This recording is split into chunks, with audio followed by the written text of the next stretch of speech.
We are live. FOMC meeting announcement. We just got a big bid pop there. Dow had a big downtick right here. There it is. Was up 113. Drops down.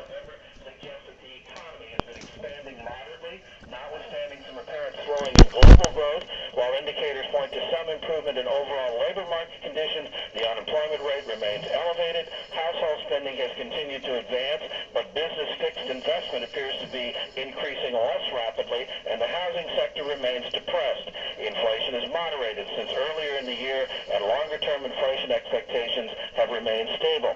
The committee continues to expect a moderate pace of economic growth over coming quarters, and consequently anticipates that the unemployment rate will decline only gradually toward levels that the committee judges to be consistent with its dual mandate.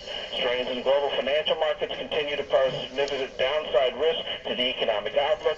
The committee also anticipates that inflation will settle over coming quarters at levels at or below those consistent with the committee's dual mandate. However, the committee will continue to pay close attention to the evolution of inflation and inflation expectations. The committee decided today to continue its program to extend the average maturity of its holdings of securities as announced in September. The committee is maintaining its existing policies of reinvesting principal payments from its holdings of agency debt and agency mortgage-backed securities in agency mortgage-backed securities and of the rolling over of maturing Treasury securities at auction. The committee will regularly review its size and composition of its holdings and is prepared to adjust those holdings as appropriate. The committee will continue to assess the economic outlook in light of incoming information and is prepared to employ its tools to promote a stronger economic recovery in the context of price stability. There was one dissenting vote to today's policy action, Charles Evans, who supported additional policy accommodation at this time. This is Hampton Pearson reporting live from the Treasury Department. Here we have it. Can you still hear me, MMT? Yes or no? Well, there's that knee-jerk reaction. So we're at 76, and the thing about it is, it's live, it's here, it's now. That's what the price movement was in the equity market.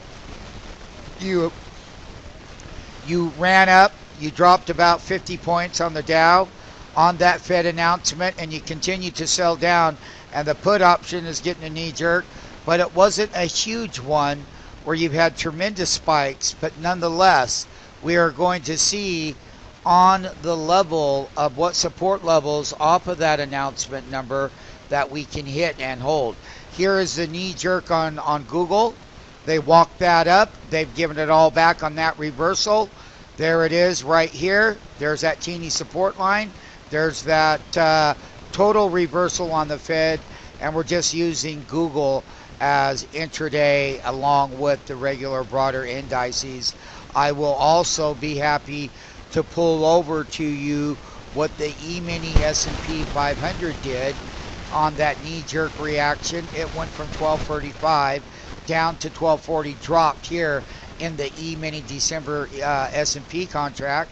As far as your NASDAQ 100 knee-jerk, we can clearly see in the same FOMC meeting announcement that the E-mini 100 sold straight off at 2304 down to 2294, where it had consolidated, went up in anticipation of that Fed announcement.